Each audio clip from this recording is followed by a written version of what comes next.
Alright, so here we are, episode 7 of the Old Hickory series. Today what we're going to do is we're going to take the bow drill set that we made last time, that I have right here, and we're going to try and make a fire out of this. Now the first thing, you're going to need a piece of bark to put down to catch your dust and then your ember on. Now I like to use birch bark whenever I can, because like I said, it ignites on its own, so it's a nice thing I think to use for something like that. So there's my piece of birch bark. Here's our board that we have. I think everything's pretty good with that. Actually, I'm just going to hit this notch a little bit right there. And like I said in the last video, probably gonna have to wait till we spin this up to see whether we need to adjust our notch or not.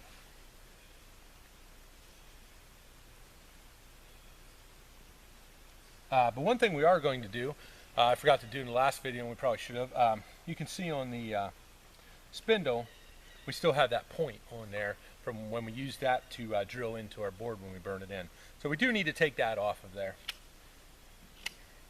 Now we don't want this to come to a point. We want it to kind of just be flattened off, and we want it to definitely have rough edges around it, because that's what it's doing, is we need it to create the friction against the board to grind the dust off of there. So we're going to flatten this off here, and we're also getting off the burnt part that was on there from burning in the board. You don't want to leave it burnt on the end. That makes it smooth and doesn't give it as much friction on there. Now before I go and do that, what I'm going to do today is I'm not going to make a whole fire out of this, but I do want to put the ember, and then I'm going to take it and put it into a bird's nest. I want to blow it into flame so that you can see that too. Because once you have the ember, it doesn't necessarily mean you're going to get a fire out of that. It could fall apart in there, because remember, it's just a lot of dust that's just kind of smoldering, and you could put it in your bird's nest and boom, it could disintegrate and fall into pieces, and you're not going to get a fire going. So one thing I like to do is right here in the center, I really worked this inner bark over and made it into some real fine material, and I put that right in the dead center there, and that's what I want. That's what I want to be there when I put my ember in there. It's a really fine material because I want it to be able to ignite off of that. And now another thing is, you have to remember when you're out there and you really need a fire, there's no such thing as cheating to get this going. So what I did was, on the way in, I grabbed some off of a birch tree. Just grabbed some bark off there, you know, just like the curls that are hanging on there, and I grabbed that. And you can kind of rough that up a bit too, grind it down. And what I'm going to do is, I'm going to mix that here in around the edges of my tinder bundle here, so that once I get this going, I'm sure it's going to keep burning, because birch bark, once you get it lit, it's pretty hard to get out. So I want to have every advantage that I can with this fire, because as you're going to see, it's a lot of work to get that ember, and once you have it, you want to make sure you can get a fire out of it. So put this down for right now. And if you remember from the last video, when we made that first cut on the board, I told you not to throw that away. So what we're doing with that is we're going to put this on our board, because we don't want to put our foot directly on the board either, because if it's wet or has mud on it, you don't want to get it on your board. You want to keep this board as dry as we possibly can to get this fire going. Because remember, all of the heat that's going into this is coming from you, from your physical labor to get this heat in there. So you need all the heat that you can get to stay in that board. Okay, now one other thing here, these are some of the chips that I got from when I was cutting out the board and whittling it down. Make sure you keep a hold of them. They'll burn in the fire, and they're nice as kindling to throw into that. Okay, so I'm right-handed, so what I do is I run my bow with my right hand. So what I do is I put my left foot down on that piece of board that we saved, and then I put my right knee right down on the ground. I usually take my bearing block, set it on my left boot, because remember, once we load the spindle in, it's going to kind of want to spring out. So I want everything to be right there where I can grab it in close proximity. The other thing I did from the burning in process was I retightened my string on my bow. I do want to keep it fairly tight because as you're stroking your bow, if your string gets loose, your spindle's just going to slip in there, and that's not what we want to happen. Okay, so hopefully you can see here the end of my spindle, and we're just going to rod it right down in there. At first, we don't want to go really fast. That's not the whole idea at the beginning of this. When I first saw someone do this, I thought, oh wow, man, you just want to go to town right away. But you don't. What you need is you need that downward pressure. You're trying to grind out that dust and get that to fall down in your notch. And then once you fill up your notch, that's when we're going to go to town. I'll try to tell you things along the way here, but it is a lot of physical effort to do this, so it is a little hard to talk sometimes when I'm doing this. So first off, what I'm going to do is I'm going to do this, and I'm going to check and see whether my dust is falling down into my notch. Because if it's not, then I'm going to need to readjust my notch to get that dust to fall down in there. So, when we take our spindle, and we always put the part that goes down into the fireboard, we put that up between our string and our stick, and then we just twist it around. And if you have trouble getting it in there, you can kind of roll it, and it, as you're twisting, kind of roll it, and it puts the string down. Because once you get it close together, then it kind of pops right in there. Okay. And so here's your bearing block. Remember, I found that it is a lot easier if you have a different kind of bearing block other than just a piece of wood that you hollowed a hole out in. But that's what we're going to try this with today. So, now what you want to do is once you get everything in position, you want to kind of lock your wrist underneath your knee here, because you don't want to be pushing down with your arm. What you want is your body weight. You want gravity helping you to put the pressure down on this spindle and onto this bearing block. So I'm kind of locking in here so I can use my whole body weight to press down on this. Remember, at first, I'm not going to go real fast. I'm not even going to put down a whole lot of pressure. I want to make sure that everything's matching up. I'm going to stay in there. See, that's why we don't put a lot of pressure down at first. You don't want that thing popping out and flying away.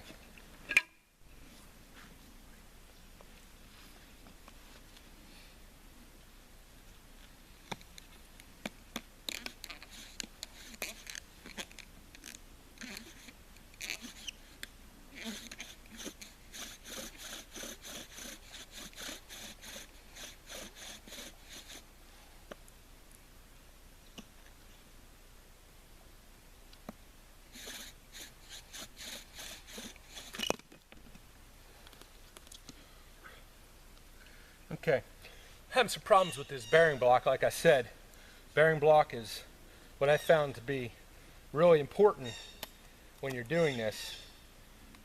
It's one of the most important pieces, I think. If you have a good bearing block, your fire goes a lot easier. Just going to kind of try to whittle this out here a little more real quick.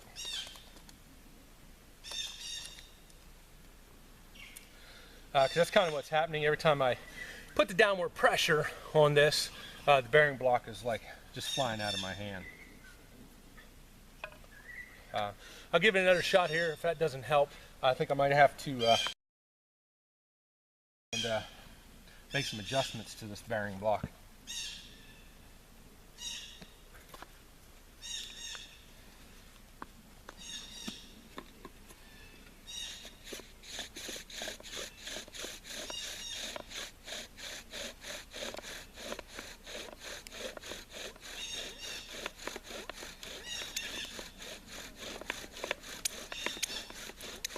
Okay, well, looks like I got everything pretty well seated there. But if you can see there, my dust is actually going out around my hole instead of falling down in my notch. So, what I need to do is just make a quick adjustment to my notch. Basically, I'm just going to cut it back in to the hole a little bit more, right at the top there. So hopefully that dust will fall down out of my hole. So if you can see, just made a little extra cut in the top there.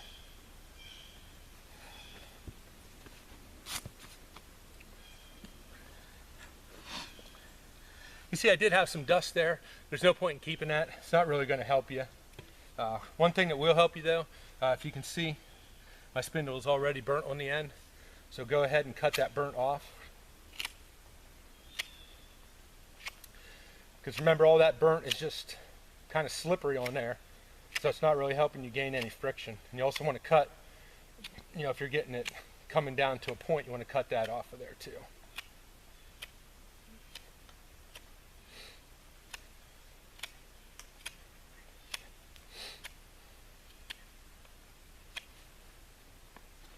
Okay, well hopefully that was enough to do it. We'll give it a try here.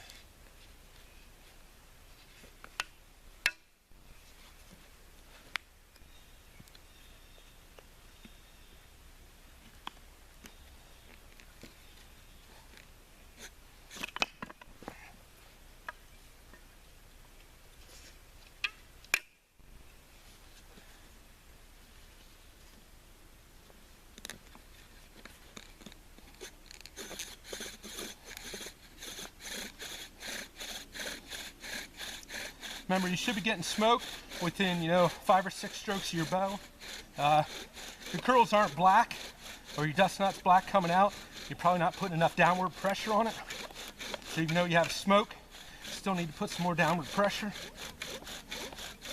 And once you see you got your knots pretty filled up, all I do is let off just a little bit of pressure, then I just go to town on the bow.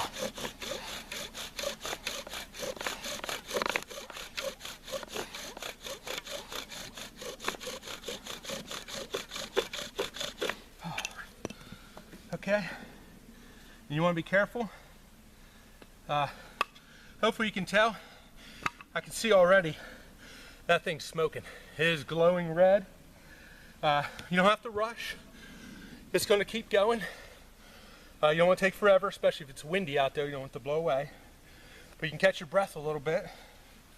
What we're going to do then, we're going to get our bird's nest over here. We're going to find that center where it had all that fine material. And then I'm going to transfer this over here. Just going to try to slide it off. Got it down in there. Then we're going to taco this up. Remember, don't blow too hard at first. You blow easy.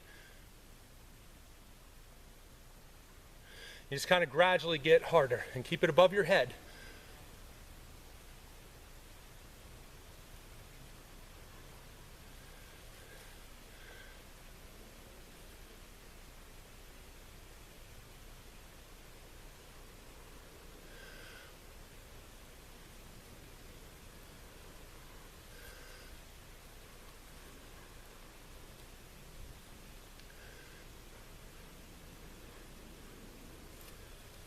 If you can tell or not, but my ember actually fell apart in there. That's why it's falling around in there.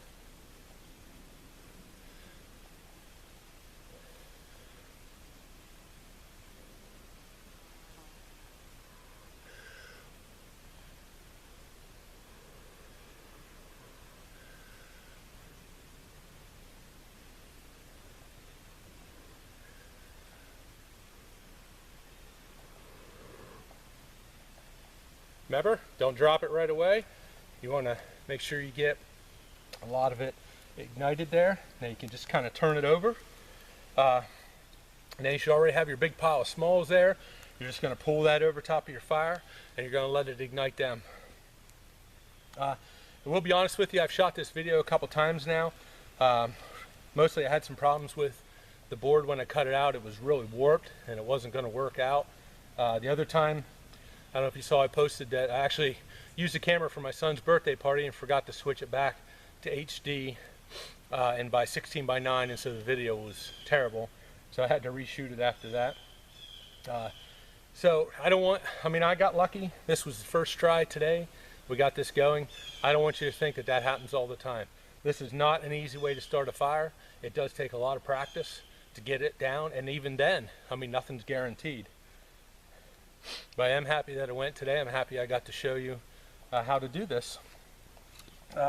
So here, our spindle flew off, but here's our set. I think we could still get another fire out of that hole too.